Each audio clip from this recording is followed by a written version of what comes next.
Shalom, sahabat John Pregador. Senang sekali bisa bertemu kembali dengan sahabat di channel ini. Terima kasih sahabat sudah mendukung channel ini sampai hari ini. Saya berdoa kepada Tuhan, kiranya Tuhanlah yang membalas dan memberkati kita semua. Pada kesempatan kali ini, kita akan dilayani oleh seseorang yang tentu pasti akan memberkati kita. Oleh sebab itu, mari kita dengarkan baik-baik pesan yang akan dibagikan. Bila perlu, kita catat dan kita bagikan kepada orang-orang yang kita kasihi, sehingga mereka juga mendapat berkat seperti kita. Baiklah, langsung saja kita dengarkan pesan penting yang akan memberkati kita semua oleh seorang yang dipakai Tuhan luar biasa. Namun sebelumnya, mari kita berdoa. Tuhan, terima kasih buat kesempatan kali ini kami akan mendengarkan sesuatu pesan yang sangat penting yang tentu pasti akan memberkati kami. Berkatilah hambamu ini, anakmu ini, sehingga boleh menyampaikan isi hatimu dengan baik, dan berkati pendengar setia John Pregador. Terima kasih Tuhan, kami siap mendengarkan pesan penting ini. Demi nama Yesus. Amin.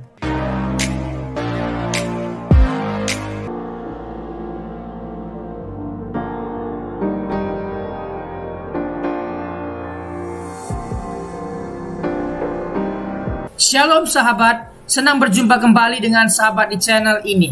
Hari ini kita akan membahas satu topik, yakni mengapa Tuhan mengirim malaikat maut. Berbicara mengenai malaikat maut, maka yang terlintas dalam pikiran kita akan terjadi kematian, malapetaka, tangisan karena yang datang malaikat maut.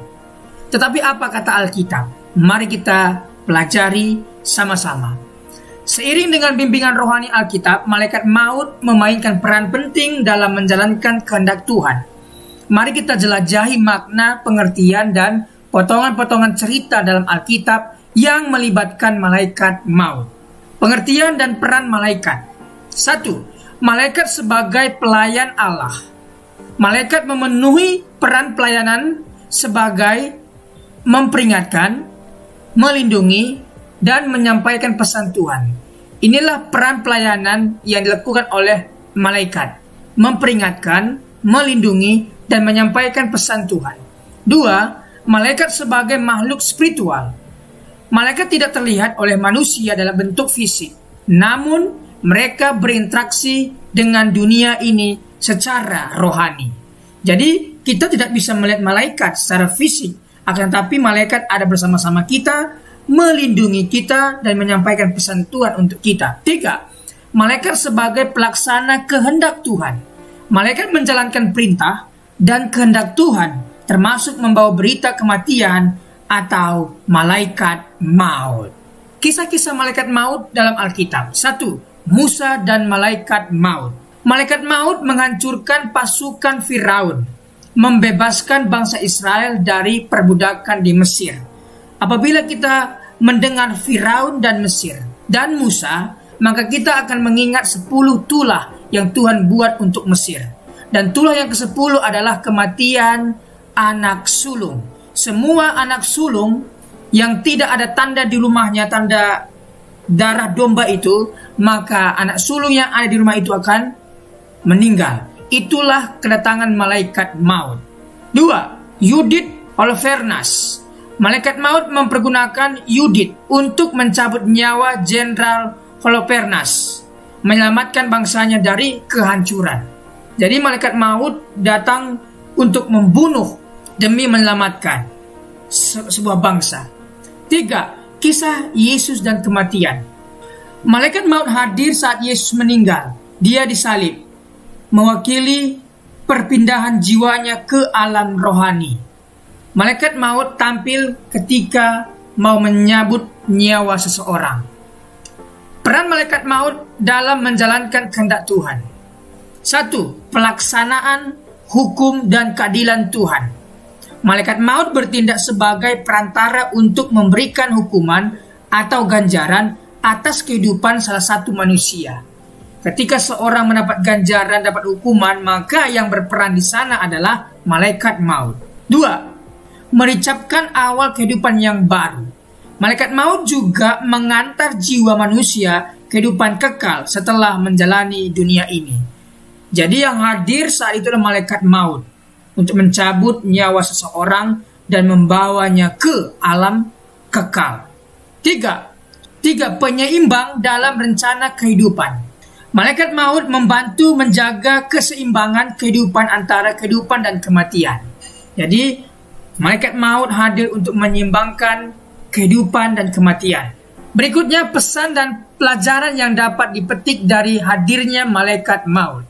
1. Kehidupan adalah titipan sementara. Hadirnya malaikat maut mengingatkan bahwa kehidupan di dunia ini sementara dan kita harus mempersiapkan diri menjalani hidup kekal.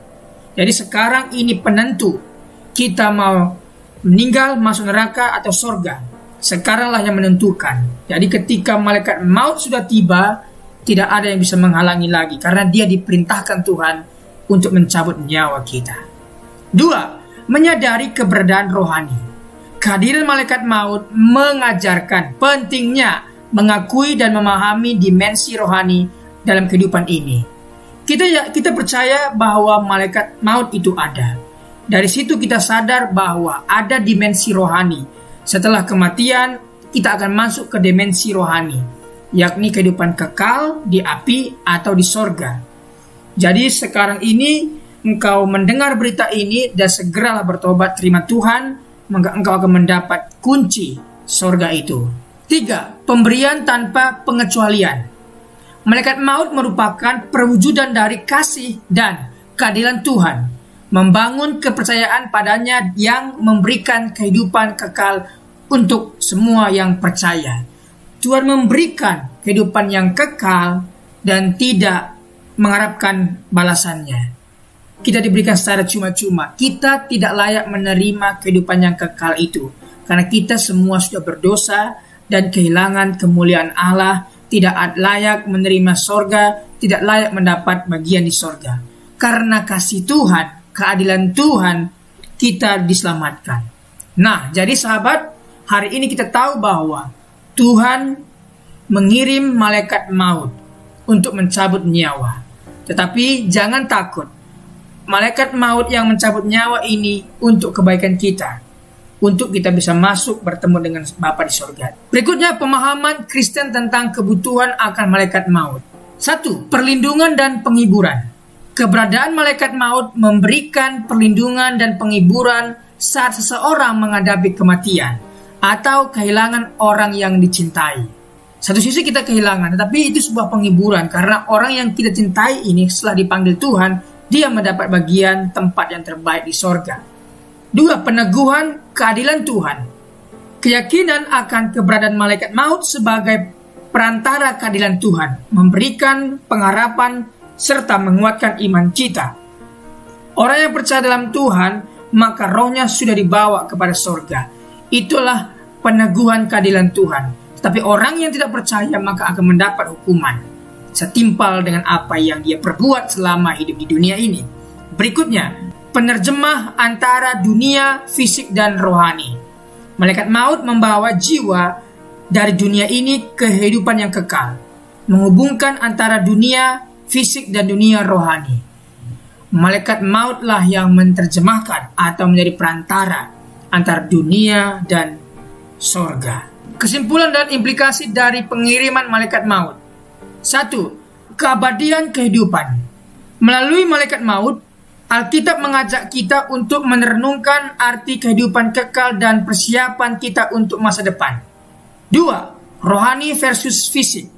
Pengiriman malaikat maut mengingatkan kita akan pentingnya menjaga keseimbangan antara kehidupan rohani dan fisik dalam perjalanan kita menuju kehidupan kekal. 3. Kebenaran kehidupan internal.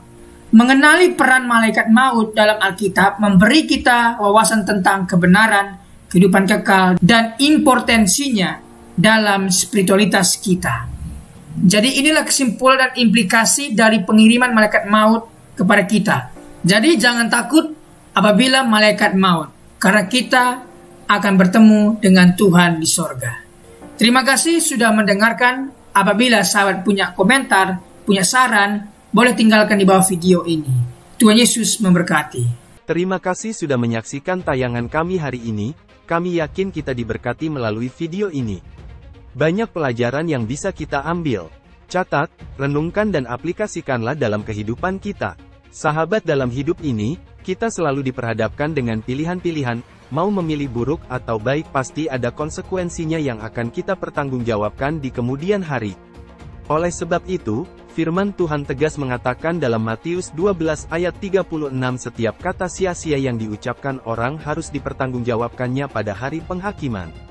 Ibrani 4 ayat 13. Dan tidak ada suatu makhluk pun yang tersembunyi di hadapannya, sebab segala sesuatu telanjang dan terbuka di depan mata Dia, yang kepadanya kita harus memberikan pertanggungan jawab.